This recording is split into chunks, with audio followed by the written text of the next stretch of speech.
청취자 여러분을 위한 오늘의 심층 분석 바로 시작하겠습니다. 주제는 이성의 시대, 바로 계몽주의입니다. 네, 서구 사회를 근본부터 뒤흔든 거대한 지적 혁명이죠. 오늘 저희가 파고들 자료는요, 이 혁명이 어떻게 기독교에 도전했고 또 그 결과가 오늘날 우리에게 어떤 모습으로 남아있는지를 다루는 역사서의 한 부분입니다.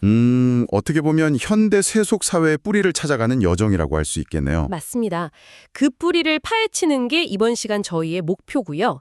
시작은 아주 상징적인 인물의 이야기로 열어볼까 합니다.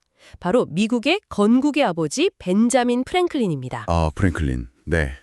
그가 죽음을 불과 며칠 앞두고 있을 때였어요. 네. 한 친구가 아주 직접적인 질문을 던졌죠. 예수의 신성에 대해 어떻게 생각하십니까? 하고요. 아주 핵심적인 질문이네요. 그렇죠. 프랭클린의 대답이 이 시대의 정신을 정말 잘 보여주는데요. 그는 이렇게 말했습니다.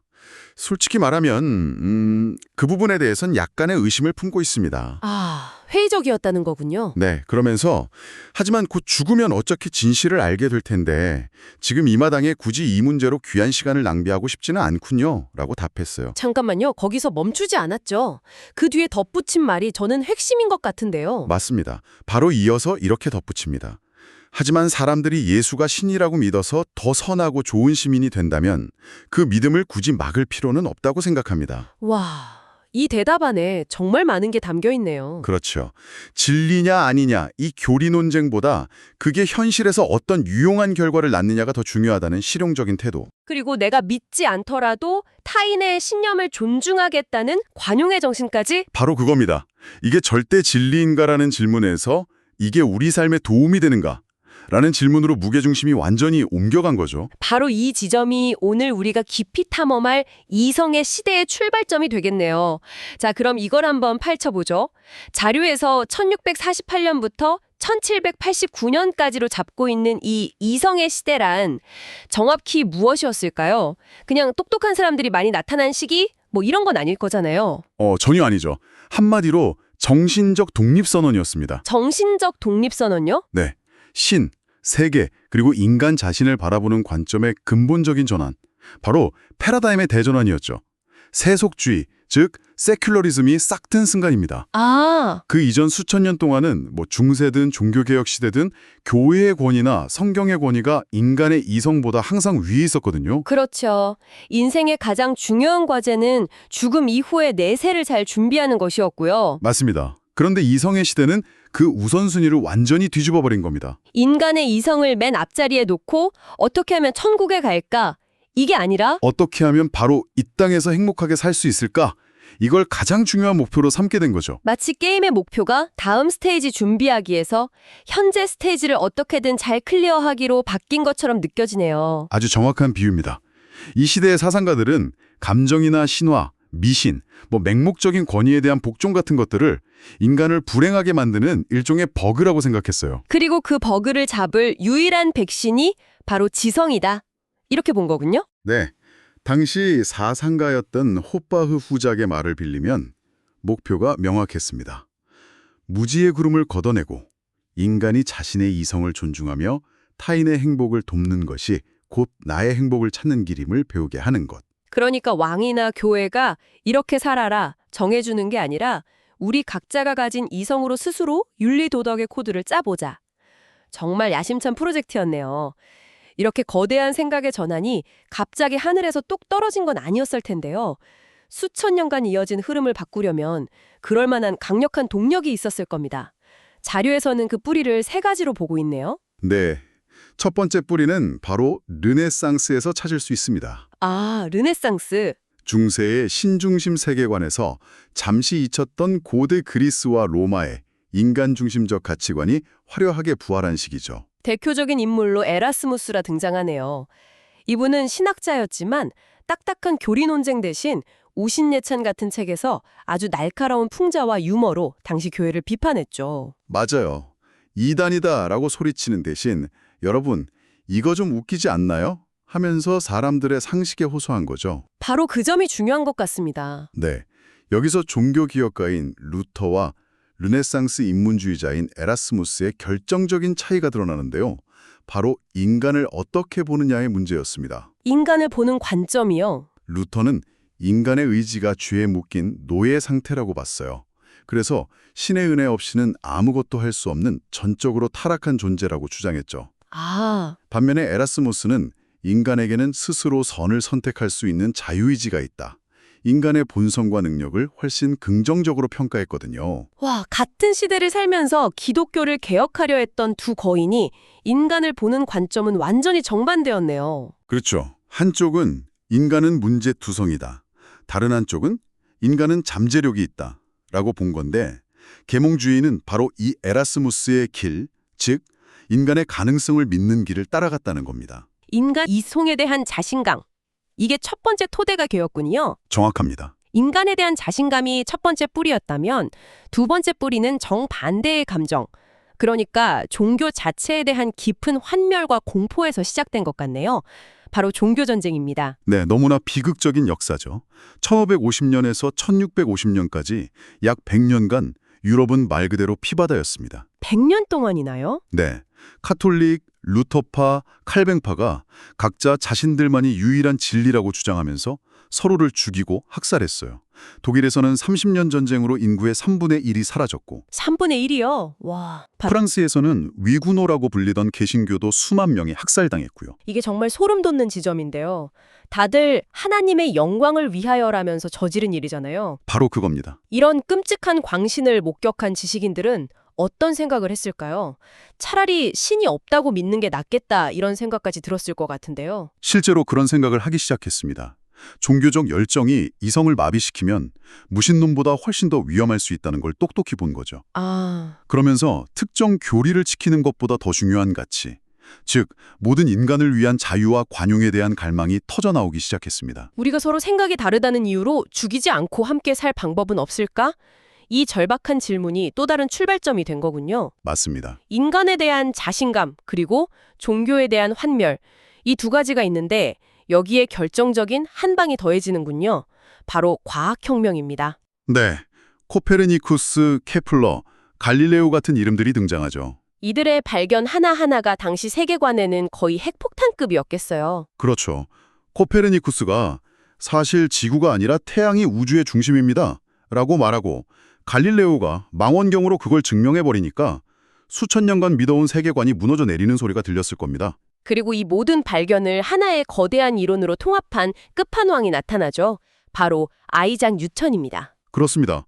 1687년에 뉴턴이 프린키피아에서 만유인력의 법칙을 발표했을 때 지식인 사회는 그야말로 열광의 도가니에 빠졌습니다. 신의 변덕으로 설명하던 행성의 궤도가 네, 아주 단순하고 우아한 수학 공식 하나로 완벽하게 설명된다는 사실을 깨달은 거죠. 우주는 예측 불가능한 신비가 아니라 불변의 법칙에 따라 정밀하게 움직이는 거대한 기계라는 인식이 확산된 겁니다. 우주가 하나의 거대한 시계 태엽 장치 같다는 생각. 이건 정말 엄청난 충격이었겠어요. 네, 반응은 극명하게 엇갈렸죠. 어떤 식이었나요? 파스칼 같은 사상가는 이 무한한 우주 앞에서 인간이 한낱 원자에 불과하다는 실존적 공포를 느꼈습니다. 아, 하지만 대부분의 지식인들은 이걸 인간 이성의 위대한 승리로 받아들였죠. 시인 알렉산더 포프가 남긴 유명한 식구가 당시 분위기를 딱 보여줍니다. 하나님께서 뉴턴이 있으라 하심에 모든 것이 광명이었네. 와, 성경 구절을 패러디한 거네요. 바로 여기가 정말 흥미로운 지점인데요. 우주의 비밀을 수학 공식으로 풀 수 있다면 그렇다면 인간 사회의 문제나 행복, 윤리 같은 골치 아픈 문제들도 이성적인 사고로 해결할 수 있지 않을까 하는 대담한 생각으로 이어진 거군요. 바로 그 지점입니다. 그 생각이야말로 1200년간 서구 정신을 지배했던 어거스틴의 사상, 즉 인간은 신의 은혜가 필요한 죄인이다라는 생각에 대한 정면 도전이었습니다. 아, 새로운 지식인들은 선언하기 시작한 거죠. 인간은 죄인이 아니라 합리적인 존재다. 우리에게 필요한 건 초자연적인 은혜가 아니라 명석한 상식이다. 와, 그러니까 이게 단순히 종교에 대한 반발이 아니라 인간이라는 존재를 바라보는 운영체제, OS 자체를 1200년 만에 갈아 끼우려는 시도였군요. 네, 맞습니다. 나는 죄인이다 해서 나는 합리적 존재다로요. 지금 우리에겐 너무 당연한 이 생각이 당시엔 얼마나 혁명적이었을지 상상이 안 가네요. 이런 엄청난 공격 앞에서 교회는 가만히 있진 않았을 텐데요. 물론이죠. 처음에는 이 새로운 흐름과 기독교 신앙을 조화시키려는 시도가 있었습니다. 대표적인 인물이 영국의 철학자 존 로크입니다. 존 로크? 그는 기독교가 사실 매우 합리적인 종교라고 주장했어요. 뭐 삼위일체니 원죄니 하는 복잡한 교리 다 빼고 기독교의 핵심은 딱 하나, 예수가 메시아다라는 단순하고 합리적인 믿음이라고 본 거죠. 아, 그러니까 기독교 신앙을 이성의 시대에 맞게 업데이트하려는 시도였군요. 그렇죠. 복잡한 프로그램 다 걷어내고 가장 핵심적인 기능만 남겨서 가볍고 합리적인 버전으로 만들려고 한 겁니다. 하지만 그게 다가 아니었죠. 네, 18세기로 넘어가면서 특히 프랑스를 중심으로 훨씬 더 과격한 흐름이 나타납니다. 바로 이신론입니다. 이 신혼 많이 들어봤는데 정확히 어떤 사상인가요? 이들은 신이 우주라는 정교한 시계를 만들고 태화불을 감아 작동시킨 뒤에는 더 이상 관여하지 않는다는 시계공 하나님을 믿었습니다. 시계공 하나님이요? 네, 신의 존재는 인정하지만 그가 만든 우주가 너무나 완벽한 법칙에 따라 움직이기 때문에 굳이 중간에 개입해서 기적을 일으킬 필요가 없다고 본 거죠. 아, 그러니까 신이 세상을 완벽한 프로그램처럼 코딩해서 실행시킨 다음에 이제 알아서 잘 돌아가겠지 하고 그냥 손을 떼버렸다는 거군요. 버그가 생겨도 패치나 업데이트는 없고요. 네, 그런 셈이죠. 당연히 성경 같은 특별한 사용 설명서, 즉 계시도 부정했고요. 그럼 신을 어떻게 알 수 있다고 봤나요? 오직 자연이라는 거대한 창조물을 관찰하고 인간의 이성을 통해서만 그 설계자인 신을 알 수 있을 뿐이라고 주장했습니다. 그리고 이 이신론의 대표적인 아이콘이 바로 볼테르였군요. 맞습니다. 그는 뉴턴의 과학을 대중에게 쉽게 설명하고 개인의 자유를 억압하는 교회의 편협함을 맹렬하게 비판했습니다. 그와 동료 지식인들은 데니스 디드로가 편집한 백과사전을 통해 이런 사상을 유럽 전역에 퍼뜨렸죠. 이들의 목표는 기독교를 개량하는 수준이 아니었겠네요. 전혀요. 자료에 따르면 그들은 성 전체를 파괴하는 것을 목표로 삼았다고 합니다. 와, 이건 거의 전면전 선포네요. 기독교는 이런 총공세에 속수무책으로 당했나요? 프랑스 같은 카톨릭 국가에서는 좀 구시대적인 방법으로 대응하려다 완전히 실패했습니다. 검열이나 금서 지정 같은 거요. 문제의 본질을 못 본 거군요. 그렇죠. 하지만 영국에서는 좀 다른 양상이 나타났습니다. 조셉 버틀러 주교 같은 인물들이 아주 효과적인 지적 반격을 가했어요. 버틀러 주교는 대체 어떻게 이신론자들의 강력한 논리를 무너뜨렸나요? 이성이야말로 모든 걸 판단하는 기준이라는 그들의 주장을 어떻게 반박했죠? 아주 영리한 방법을 썼습니다. 그는 이신론자들 가장 강력한 무기이자 동시에 가장 큰 약점이었던 이성에 대한 오만한 자신감, 그 자체를 공격했어요. 자신감을 공격했다고요? 네. 이신론자들은 자연의 질서를 보면 신의 지혜와 설계를 명확하게 읽을 수 있다고 자신했거든요. 모든 것이 합리적이고 질서정연해야 한다는 게 그들의 기본 전제였으니까요. 그렇죠. 바로 그 지점을 버틀러가 파고들었습니다. 그는 이렇게 반문해요. 당신들이 그렇게 완벽하다고 말하는 자연을 한번 봅시다. 자연계에 정말 설명할 수 없는 신비나 모호함, 잔인함이 없습니까? 왜 지진이 일어나고 왜 착한 아이가 병에 걸려 죽습니까? 하면서요. 그러니까 이신론자들의 논리적 허점을 역으로 찌른 거네요? 맞습니다. 우리가 자연계에서도 모든 것을 완벽하게 이해하지 못하면서 어떻게 영적인 영역에 대해서만 모든 것이 단순하고 명확해야 한다고 주장할 수 있냐고 따져 물은 겁니다. 와, 그들은 종교의 비합리성을 공격하려고 합리적인 자연을 근거로 삼았는데 버틀러는 자연도 당신들 생각만큼 합리적이지 않은데? 라면서 그 근거 자체를 흔들어 버린 거군요. 이건 정말 강력한 한방인데요. 네.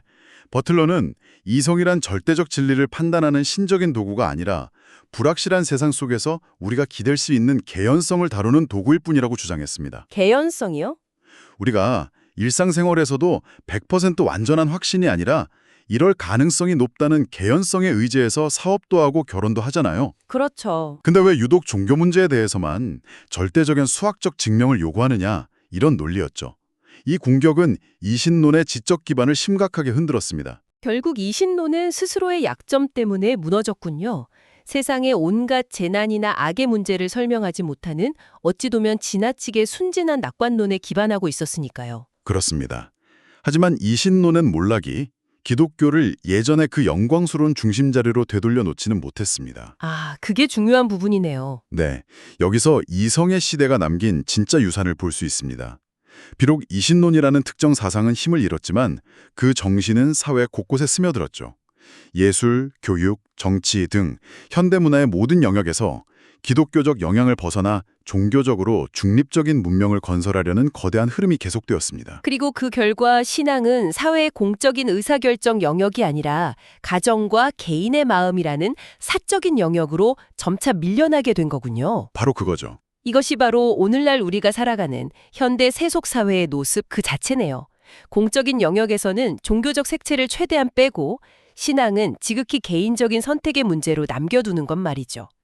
오늘 우리는 신앙이 세상의 중심이었던 시대에서 이성이 그 자리를 차지하게 들기까지의 거대한 전환을 따라가 보았습니다.